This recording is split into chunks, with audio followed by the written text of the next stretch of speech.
Greetings and welcome to the power of vintage. And the retro computing community, 1977 is a really, really big year. It was the year of the Trinity, the three big early home computers that were released. This is the TRS-80, that is the Commodore PET, and lastly the Apple II, the original Apple II. These computers were fantastic and kicked off kind of a revolution, or the beginning of that revolution that we experience and live within our daily lives today. 2 years later, in 1979 though, Atari entered the fray, moving from their video game system, the Atari VCS, to home computing, with the two computers, the Atari 400 and the Atari 800, a lower end computer and a higher end computer.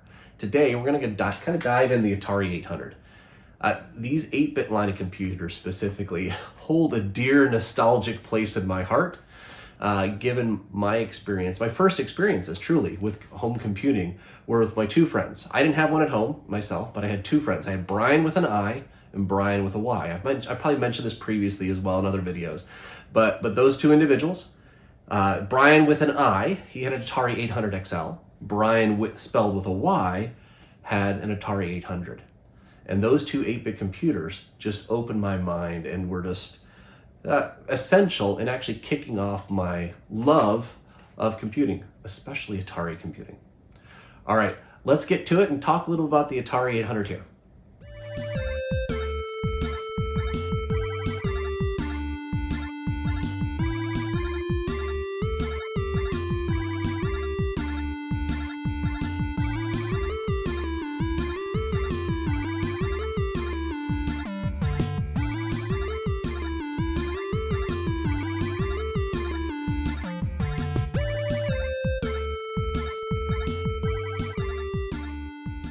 The Atari 800 was developed as the high-end entry by Atari into the home computing market, along with the Atari 400, which was the more entry level. But given the pricing of these guys, they were pretty pricey at the beginning, right? So the Atari 800 specifically was started at around $1,000. You know, if you took that forward to today's dollars, you're talking $3,000 to $4,000. Kind of crazy amount of money.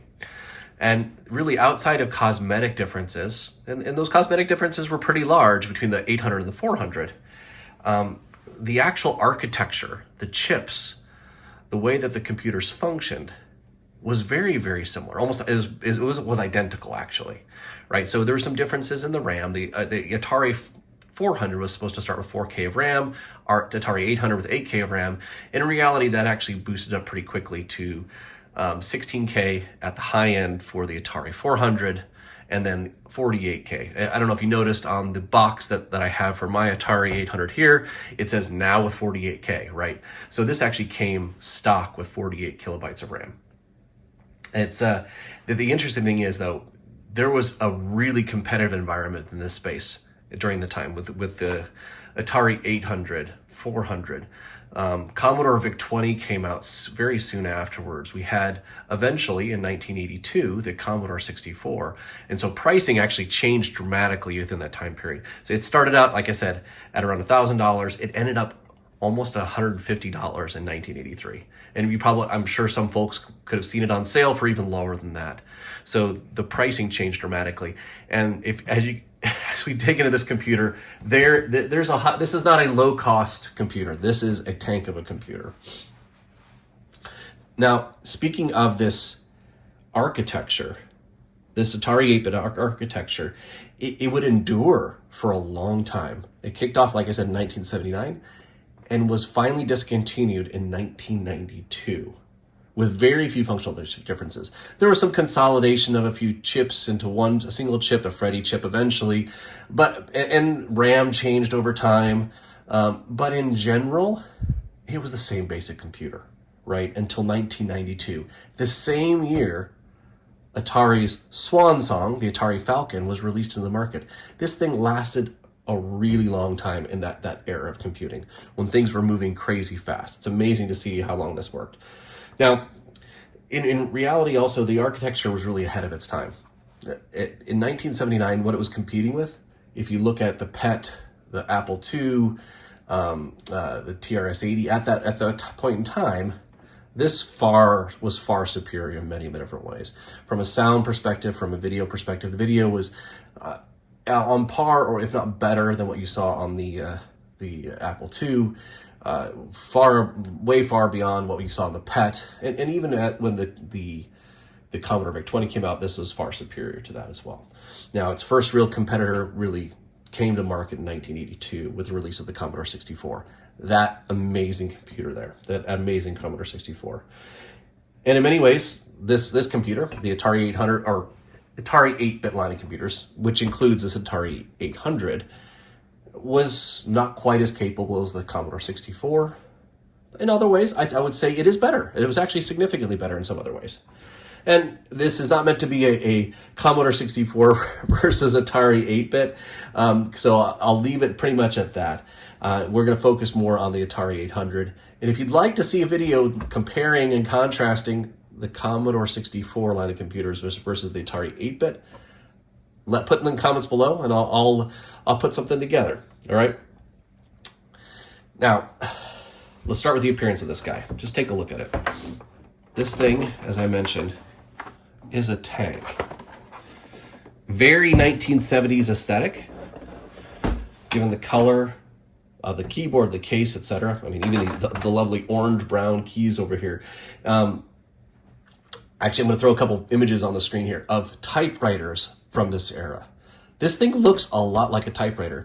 And the keyboard design, the stair-stepping, the significant stair-stepping of the keys, is very much akin to what you would have seen with a typewriter from the same era.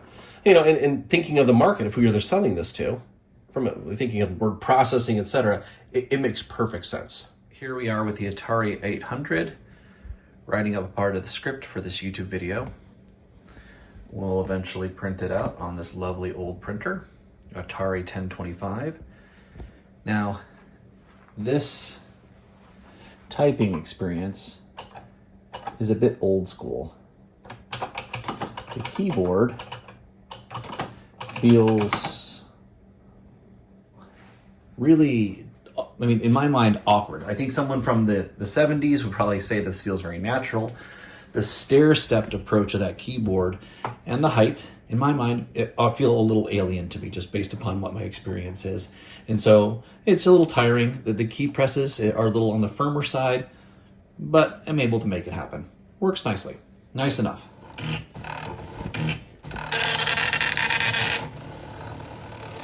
It's a pretty faint image, but hey, it still prints. Super cool. All right, so let's take a look at this computer externally. As I mentioned, we talked about the appearance. We talked about using it as a word processor. But let's take a look first here on the front of the computer. We have these lovely 4 joystick ports. These weren't taken advantage of by much of the software, but there are some really key games specifically that took advantage of this that were awesome. I absolutely love the game Mule. This took advantage of all this, and playing Mule with 3 of your friends, a group of 4 people playing together, that is awesome. Super fun. Lots of fun memories with myself, Brian with a Y, Brian with an I, and one other friend that varied. Those are some great memories playing that game Mule together. Let's take a look here now on the front here. Inside, we have this lovely trap door that opens up to expose 2 cartridge slots. Now, it's kind of hard to see here. There's usually a metal plate, shield plate that goes there, and then there's this foam underside that connected it. In most of I've actually worked on 2 or 3 different Atari 800, actually 3 different Atari 800s. This stuff disintegrates and is an absolute mess in here, and have to clean it up. And in the case of this one, I don't have that RF shield. It's not necessarily needed anymore either. But we have a left cartridge and a right cartridge. This left cartridge is where you put most of the game cartridges, software cartridges that you would use. The right cartridge was rarely used. One cartridge that I'm aware of that was used there is one called Monkey Wrench. And Monkey Wrench would combine with the left cartridge slot, you'd have the basic cartridge. You'd have Monkey Wrench in the right cartridge slot, and Monkey Wrench would provide some additional basic functionality, some additional commands and features associated with basic. I have never used it. I don't have it. And as you know, probably with many of the other 8-bit computers of this era, Basic was in ROM for most other computers, and also for the Atari 8-bits. In this case, in the Atari 800 and 400, Basic was actually in a cartridge that you had needed to acquire to use it. All right, we'll close this guy up. We'll go around to the external portions before we open this guy up further. So on the right-hand side of the computer, all the I/O is on this side. Starting back here, we have the power port, power plug in. We have the power switch on off. We have the RF channel selector. We have the SIO port. Anyone who's watched any Atari 8-bit computer line of computer videos, you know, and I'm going to mention it again, this was designed by one of the folks who, actually one of the individuals who designed this and worked on this, is the guy who designed the USB. And it's really, really cool, the way that this SIO works. You're able to connect and daisy chain multiple devices together. Irregardless, I mean, it's plug and play. You plug the devices in, boom, you have access to them. And it doesn't even matter what port you're plugging it into. You don't have to worry about an in port and out port. You just plug it into whichever port it is, and it then makes the connection to further devices down the chain. Then we have the video output here. One of the cool things about the Atari 800, it has native S-video output out of this port here. We'll talk a little bit more about the video quality of S-video versus the composite output that this computer produces. Looking on the back side, I have removed, there is originally a cord that comes out here. This is the RF out cord that would come out from the inside. It actually connects on a port on the inside of the case, then is routed around within the case out this port here. I don't like having cords dangling out of my cases, and I don't use the RF out anyways. So nothing there that I have. This side of the case, there's nothing here, completely empty. And so at the bottom, normal bottom. All right, so what we're gonna do now, let us start tearing this guy down, digging into it. First thing you wanna do is we're gonna remove these two screws here.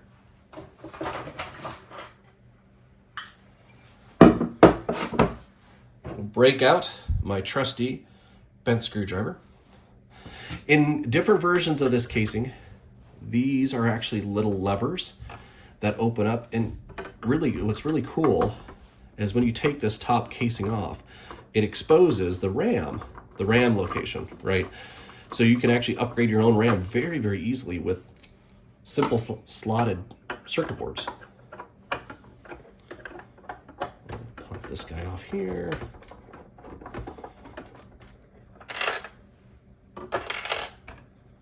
All right, come on, be nice. There we go. So you pull it forward, and now you can see these lovely expansion slots. This was something that I thought was just so cool. You have your ROM here, and forward thinking. Now, nothing was other than the RAM expansion. Nothing was really ever done with this, at least to my knowledge. There might have been some upgrades that took advantage of this, but this is really, really cool. And having the ability to simply use or remove and plug in and plug out, remove these different upgrade cartridges, effectively is what they are, was actually a really cool foresight. The last one that's covered within this chassis, cast aluminum chassis, is actually the CPU card in the back here. And we'll just highlight this. One of the things that these Atari 8-bit computers have is they have artifact color, and actually just in general, the color output changes based upon the resistance of a potentiometer, not a potentiometer, potentiometer. And that changes the resistance here, a variable resistance pot. And you can actually access it through this little hole here with a nice little, just a plastic, flat plastic slot that you can actually twist this and turn this and adjust the color output. This allows you to do this in situ, so you don't actually have to take the computer completely apart.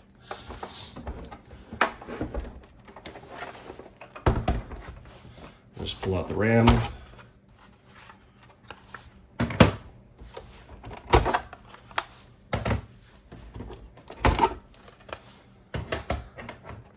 There are a couple upgrades that do take advantage of some of these slots here, and we'll talk a little more some of those modern upgrades. All right, now we have those out. Let's flip this guy over.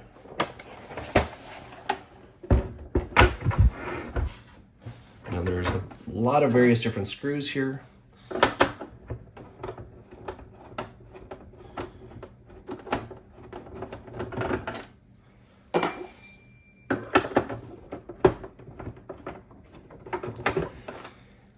As I mentioned earlier, a lot of the changes that happened with this Atari 8-bit line of computers really boils down to cost reduction and simplification of the design. As you can see here, this design was extremely open and able to be upgraded in various different ways. And what I assume is what Atari did is they realized no one was using that, and this thing was an overbuilt tank. So as you look at the Atari 800 XL, Atari 1200 XL even, and beyond, the XE series, they've streamlined this tremendously over time. All right, we have all those off, and what we'll do is we'll pull off the bottom first. And what we want to do is you lift it up this way so that the joystick ports don't catch. We'll set that bottom over here.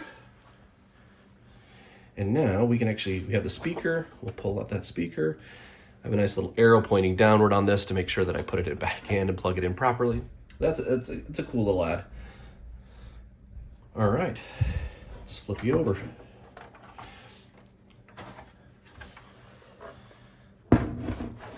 Eventually, we'll need to take off some other parts later on. Actually, I think I need to remove a few more screws. Here we are. Yes, that's it. So I can pull off the top. We'll just take off all the screws. Heck. We'll just bang that all out here. Here we go. Actually, let's leave those there, at least for the time being.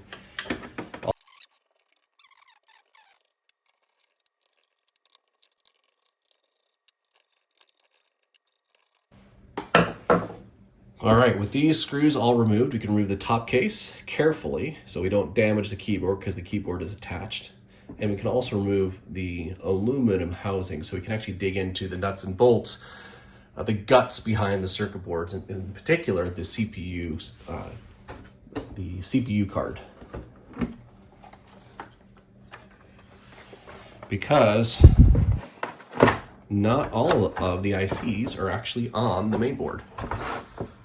So we pull this guy up gradually, carefully. And underneath here, inside here, is the keyboard connector. This is a pain to get back on, but it's worth it. All right, there we go. Underneath here, we see this keyboard connector here. Boom. It's a nice little mechanical keyboard. We're not going to take apart the keyboard any further.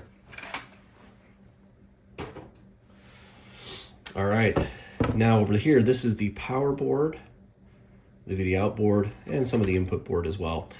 We'll need to remove that before we can get into the CPU card. Remove a few more screws, just 2 more, and then it's slotted in on a series of pins right here. Also, something to note, the computer, when the cartridge door is opened, it automatically shuts off the computer. And that is activated by this simple switch here. If it's down, it allows power to go through. If it's up, no power goes through. Just FYI. On one of the Atari 800s I had some issues. I think the plunger was broken. So I just bypassed it and said it could function with the door open. Now, don't do that all the time. Don't slot cartridges in and out, but it's fine. All right, there we go. We will remove that there, and we'll inch this guy off. Oh, there's one more screw there. You're probably saying, you forgot a screw. Yes, I did.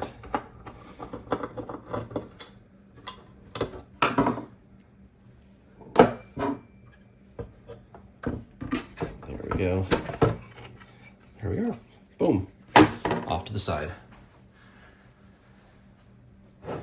Now we can start digging into the computer. All right, let's take off this chunky RF shield and expose what we have underneath. Now just take a look at this guy. That is some beefy metal here. All right, so let's zoom in and take a look at the first chips on the board. And what we have, these are the two main ICs here. You have right here, this is the PIA chip.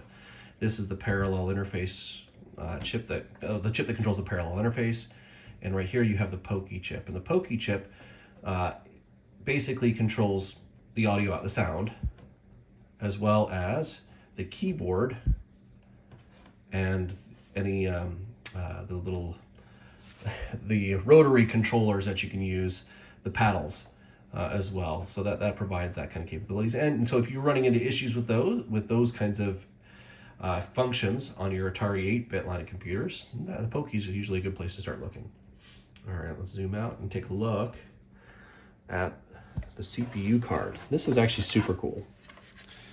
This reminds me a lot of what you might have seen in the late 1990s with the Pentium 2s, where they moved to the slot 1 construction, where you insert the CPU in a slot, somewhat like you have here. And what you have with the various different chips, let's zoom in a little bit, we have over here, these two chips are the CTIA or GTIA, depending upon the vintage, and the Antic chips. The Antic chip really is controlling the sprites and the missiles within the system here, and then the GTIA, CTIA is the interface with the graphics output. On the right-hand side here, you can take a look at it.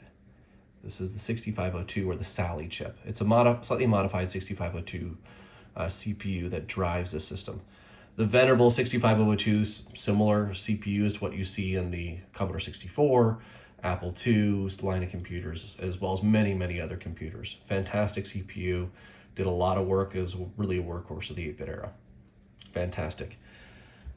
All right, that is the guts of the Atari 800. So let's put this guy back together, and you don't need to see me put it back together. That'll just take a while. So we'll zip back through, and I'll come back with the computer all reassembled. So we're first going to load up some software. We're going to try Ultima 4 to first place. And before we move on to the big screen to take a look at the difference between S-Video output, we'll use this screen over here to do that, the modern screen. Look at S-Video versus composite output. I want to show composite output on a CRT screen because there are some distinct differences in how it performs, specifically using the artifacting coloring that you see with the game Ultima 4. The Ultima games use artifact coloring much akin to what you would see on an Apple II. So we'll power up the screen over here. And there we go. And I love that loading sound. The little sound you hear in the background. Let's turn the volume so you can hear a little better. Yeah, that is nostalgia right there. And as you can see, the text looks quite crisp on the CRT. And this is actually quite a bit different than what you'll see on the big modern screen over here.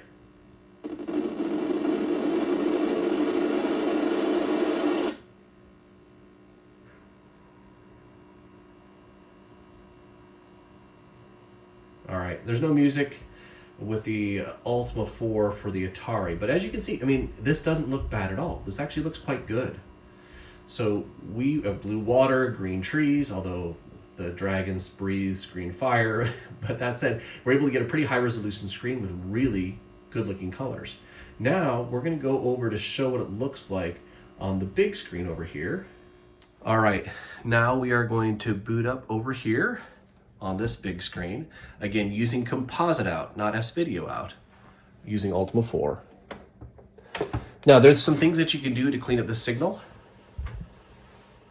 using the Ultimate Atari Video mod, but as you can see, I don't know, I'm hoping you can see that as well as I can, that it's just a lot blurrier, not quite as crisp as what you saw on the CRT. or the CRT kind of provided some more softening of it, which made it look better as opposed to using a digital screen like this.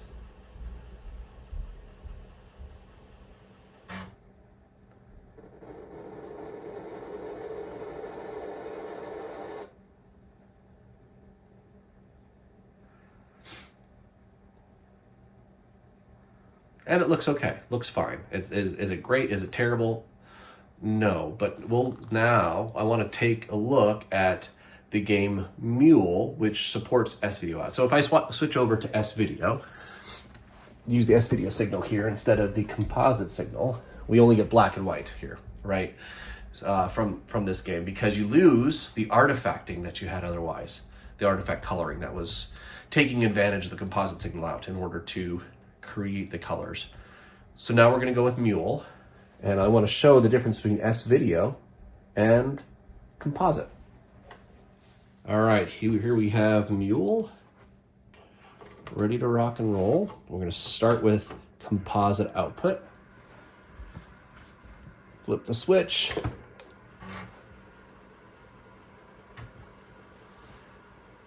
And we see that screen there. Zoom in even a little more.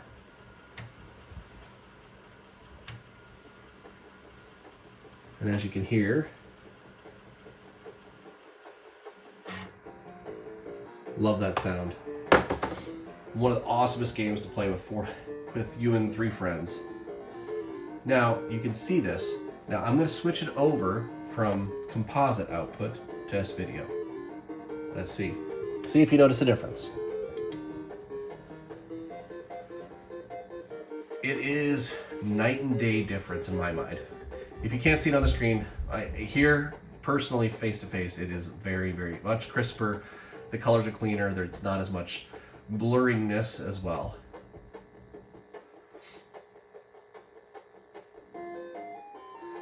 Just love listening to that. All right. Now that we've listened to Mule, we see the difference between the composite and S-Video out. I want to talk a little bit about a few other things. Looking at what are some of the things that you can, if you want to tweak your Atari 800, what can you do? There's a number of different potential upgrades you can go down the path of. And I'll show you a couple of the ones that I have available that I use to make this computer a little more easy to use and easy to access data, files, etc.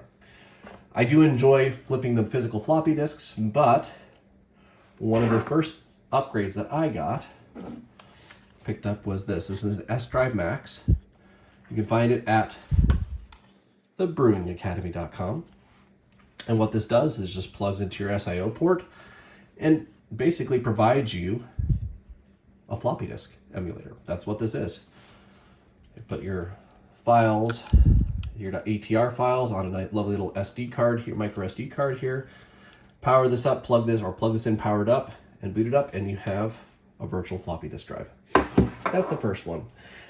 There's an incognito board, which replaces the CPU card that you have in the back of this computer. And you have to connect it to some other areas, but some of the cool things that provides up to 1 megabyte or a little over 1 megabyte of RAM. It provides some additional firmware as well that you can, almost like a BIOS-like interface. You can even select potentially different ROMs within that as well, multiple different ROMs that you can run, different styles of BASIC, etc., etc. So there's some things that you can do with that, as well as hard drive emulation, or hard drive kind of emulations as well. Super cool improvement that you can add to this as well. You have the ultimate Atari video output. That helps to clean up the composite video out that you get from these. I have it installed in my Atari 1200 and 800 XL, and it on a modern screen looks amazing. And maybe at some point in a later video I'll show you that as well. The S-Video still is better, but the composite is actually excellent, to the point that it looks as good on a modern screen as it does on the CRT. We have things like a Side 2 cartridge that actually combining with the incognito board provides even some more cool features as well. Again, a lot of this has to do with just getting software onto the computer. and making it easily accessible. That said, in my mind, the number one awesomeness, if you want to get anything for your Atari 800, that is, the FujiNet is the biggest, best bang for your buck for capabilities. This basically provides a floppy emulator.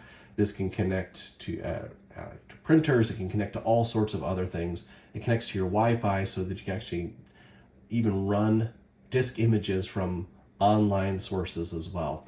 It is super cool. Now let me just boot it up and I'll show you a little bit of what it looks like in the operating environment as I plug this into the SIO port and plug in power. On some of the later computers, the FujiNet can actually run from the 5-volt line on the SIO port, or you can make some modifications to allow for that to happen. In the case of the Atari 800, it boots up too quickly, such that the FujiNet doesn't boot up quick enough to actually tell the Atari 800 that it's there. So I provide external power to it, specifically myself, on this computer. There we go. And now let's boot you up. All right, now you can see what the boot up screen looks like with the FujiNet. So this connects to your Wi-Fi. So I can actually connect to FujiNet online. Let's take a look here. Let's take a look at Atari. Load images here. Go to games. Let's pick Caverns of Mars. Read only. All right, let's reboot it, see how that works. All right, and now it is booting Caverns of Mars from an online image that it downloaded. There we go. Pretty darn cool, huh? So, that is the Atari 800. It was an amazing computer, a dawn of Atari computing in the home. And really, it had a great longevity, lasting from 1979 to 1992. The whole life, really, of Atari computing. This was from the start to the finish. The architecture lasted and spawned off a number of slightly different iterations. You have the 800, the 400, the Atari 600 XL, 800 XL, 1200 XL, the 65XE, 130XE, and XEGS. All of those computing systems, I mean, and to some extent, the 5200 and 7800 game consoles. But really, at the end of the day, from a computing standpoint, those computers really they had a pretty long life cycle. And the whole life of Atari computing in general lasted, this architecture lasted that entire time frame up through the Atari Falcon entry into service. Yeah, pretty amazing. If you liked this and enjoyed this content, like and subscribe. If you didn't, then don't.